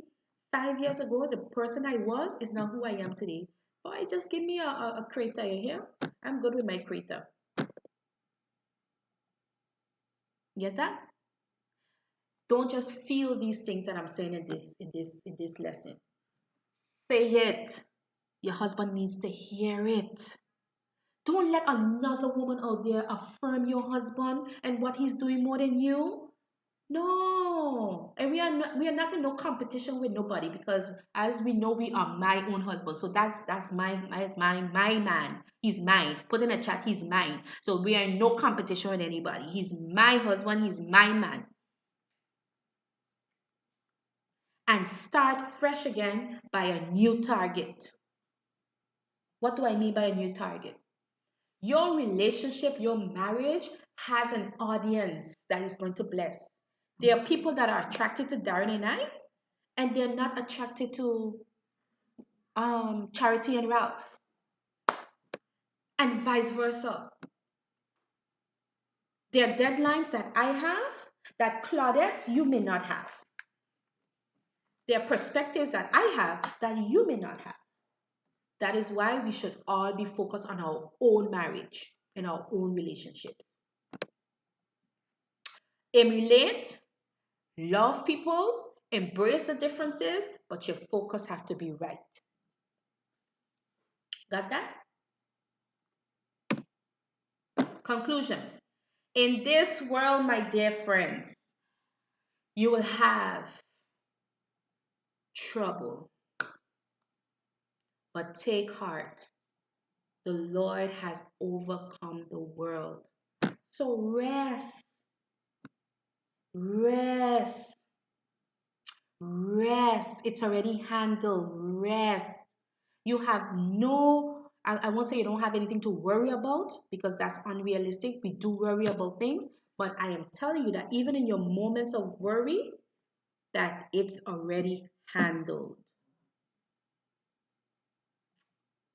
And nothing frustrates a husband more than a wife that is more worried than he is. Because that too is putting pressure on him. If you are worried, like my husband, if I am up cooking, cleaning, and he's sitting down just on his phone, he gets up and he starts to do something. Because for him, it's like, oh gosh, she's busy, so that means let me try to do something too. I didn't call him, he get up. But it's my actions, it's like, I look like, you know? So rest. Behold, I am doing a new thing. Put in the chat a new thing. God is doing a new thing. Y'all should rejoice over this. Because whatever your crisis is, I don't know if you want to put it in the chat, put it in the chat. If you don't want to put it in the chat, no problem. Call it out. But say to yourself that He, behold. What does it mean when you behold? It means that you didn't see it before. My husband is a theologian. I'm not.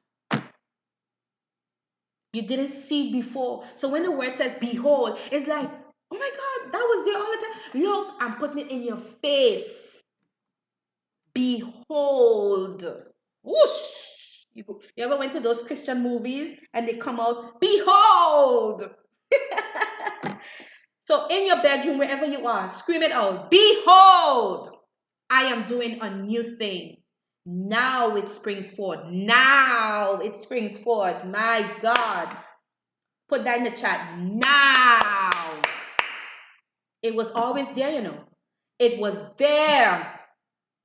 I don't know if y'all can feel my excitement on this, but this is not just no ordinary excitement. I'm telling y'all, the way God did it for me, and the way He's still doing it, I considered what I went through the worst of the crises that I've ever been through. Worse sorrow, worse.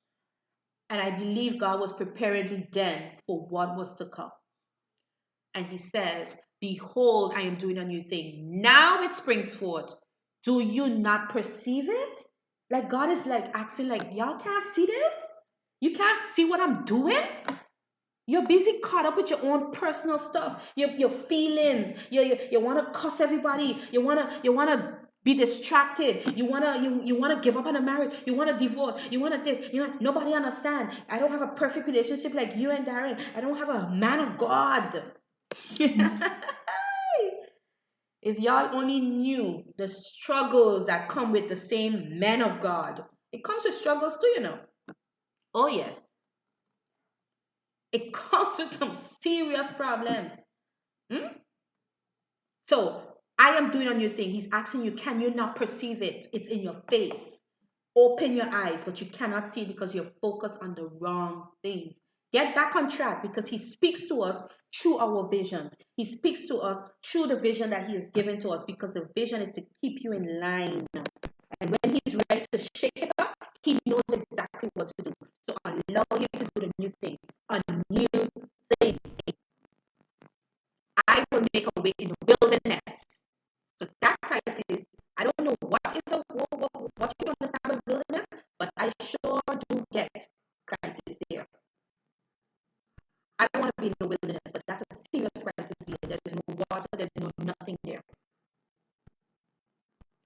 And He is going to make rivers in the desert. So when you're looking for the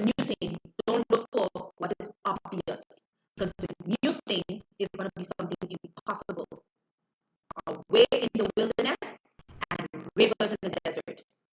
So when you see the impossible happening, you must know that you're now walking into the new. The new is not a new year. The new is not January 1st. The new is not your birthday. The new is not none of those things. The new is when the impossible happens. I never knew that I would be somebody to talk to wives. I felt like I didn't have nothing to say because the devil used my situation with our family situation to trap me, to make me feel like I wasn't worthy to speak to anybody. Because the first thing I felt they would say to me is, you can ask your wives, your situation with that family thing is a mess.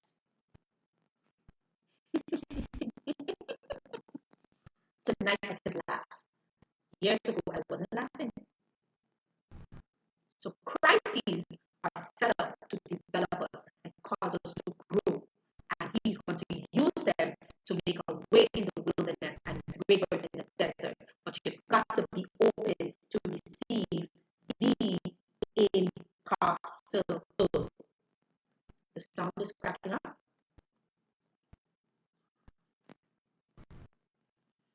Let me know if it's good. Learn from your present, and I conclude. We are in a present crisis. We've been through Corona, we are still going through Corona, and in your marriage, you're going through your own crises. Right? I'm not telling you, take yourself out of it. You are right in it, you're in the belly of it. It's still cracking. You are in the belly of it, but focus on the future. Focus on the future. And most importantly, stay committed. Put that in the chat. Stay committed. Wow. I told y'all 10 o'clock I'm done. 10 o'clock I'm done. Yes. Thank you all. Thank you all. Thank you all. Let me just see the hearts going up if you can hear me.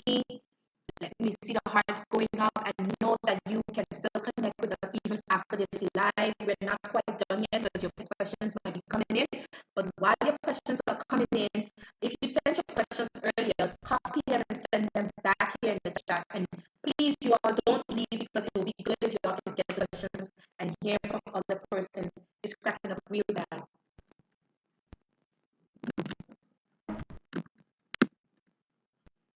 How is it now?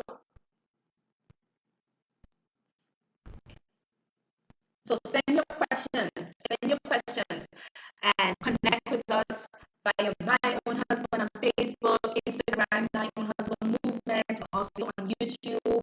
We have something they call More Stories. That's a beautiful platform as well. I can't wait to develop that into something beautiful and more beautiful.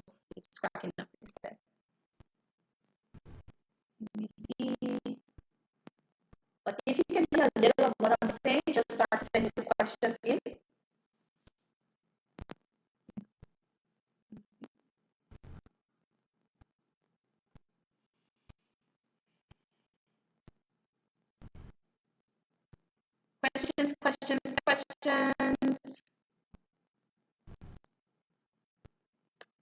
Questions. Questions. I don't want to lose you all. I want you all to stay right with me and ask your questions. Oh, thank you so much, Daniela. Daniela said this was really good. Shalom says it's been great. Shalom.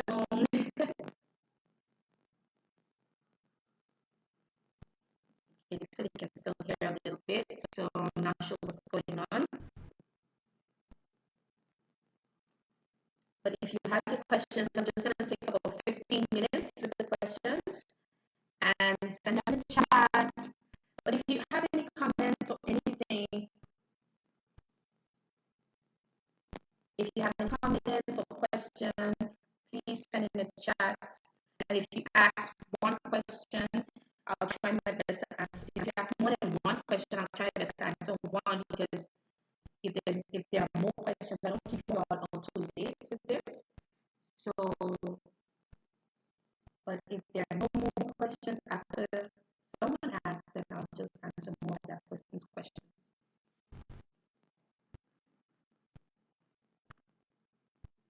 Hi, Cassie. Words, Kathy, words. Thank you for being on. Thank you so much. Please share your questions if you have any. Does this mean everything was clear? So that means y'all are going back to your husbands fully committed, fully focused, fully ready. Okay, if you have the questions, tell me what stood out the most. Tell me something that touched you because that's an area that you're either struggling in or an area that you need to improve in. Shalom says, I started to doubt God's promise because of the outside struggles, but He gave me peace, thank God. Doesn't struggle doesn't mean it's not God. Woo. Listen, Shalom, let me tell you this.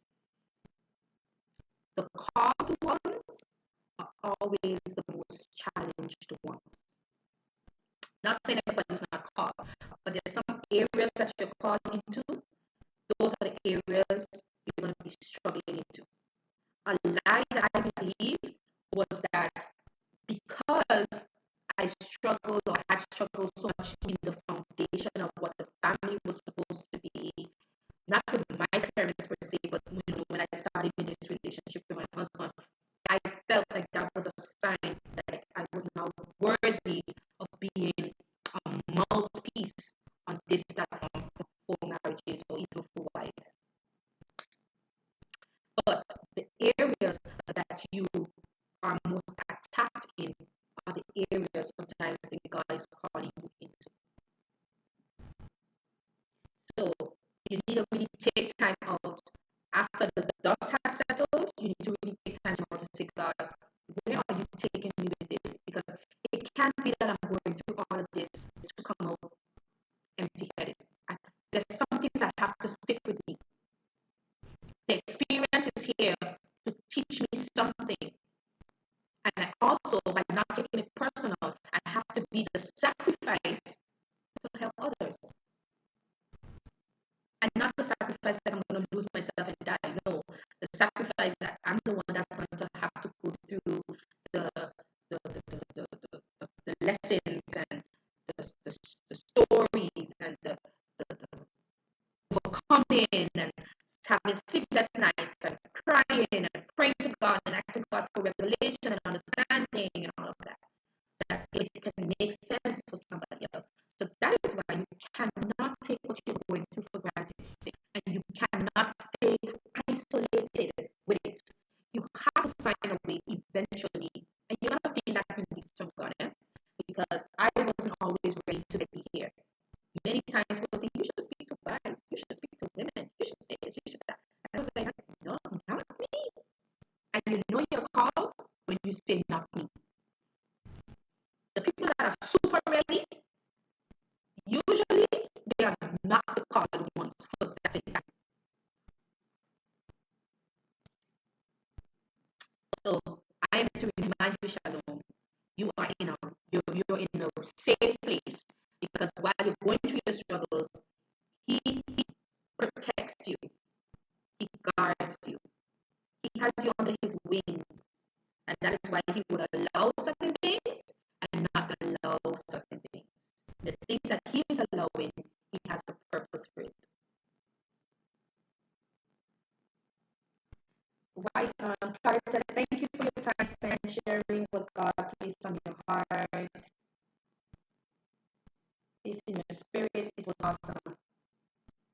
Shalom said, thank you. I thought one issue, one person doesn't agree, then that means not God. Yeah, you got to be careful with that. Not everything that people disagree with means that it's not of God. Because I had people tell us, I don't think y'all should be together. I don't think it's for you. I had people tell me, I don't think you're ready for what you're going into. And when I got upset with some things that was happening, I was like, I should listen to those people. They were right. This is not for me. I'm a princess, just like Audra. If you watch the Better Wise Weekend, you'll know what I'm talking about. Someone asked, when a person asks you how your marriage is going, and you answer honestly, their response is not what you expected, and your husband came back to you about it. so you are not honest with them anymore. How would you deal with that? Some husbands don't like their business out there or like to feel they are doing something bad. Okay, if you remember, maybe you should go back to the Life with Charity for the Better Wives on weekend. Listen to that one again. And I believe she spoke about, can't remember exactly how she worded it, but she spoke about protecting your husband. That's a part of the protection. Even though we spoke about being honest and transparent tonight, the focus was towards your husband, right? Unless the people you're talking to are two persons or one person that you and your spouse agreed on to speak with or speak to together.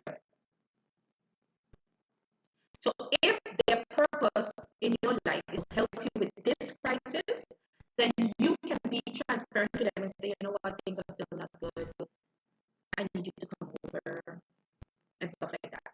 But even if they are put aside to help you, there are some things that you and your husband need to discuss. What are we really going to tell these people? Because let's say you are in the infancy stage of the meeting or the counseling. Maybe your husband is not yet ready for you to share that part of the journey. So you need to respect that.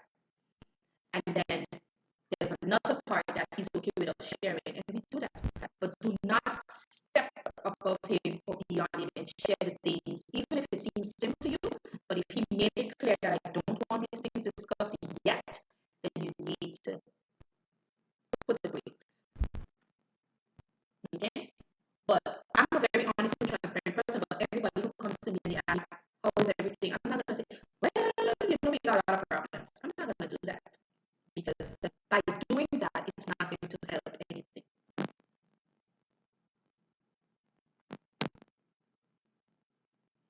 Try to take out the headphones.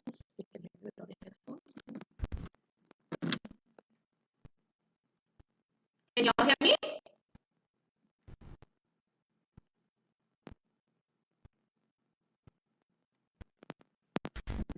Let me know if you can hear me.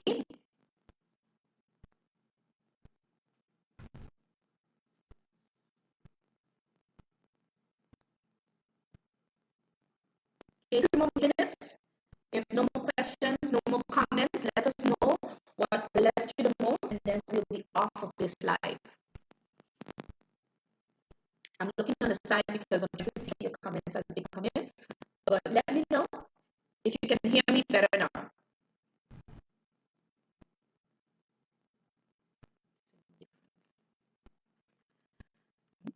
Okay, so what we're going to do, we're going to end the live.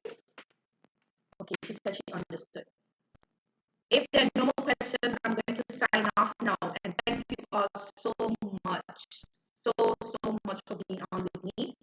I think it was about 13 of us on tonight. Thank you. And I really appreciate it. And I hope that this was a blessing.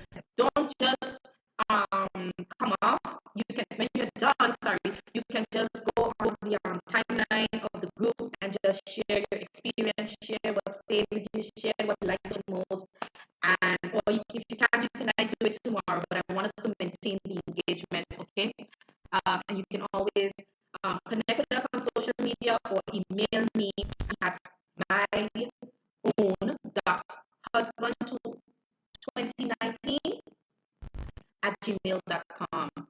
myown.husband2019@gmail.com. If you have more questions, I'll be glad to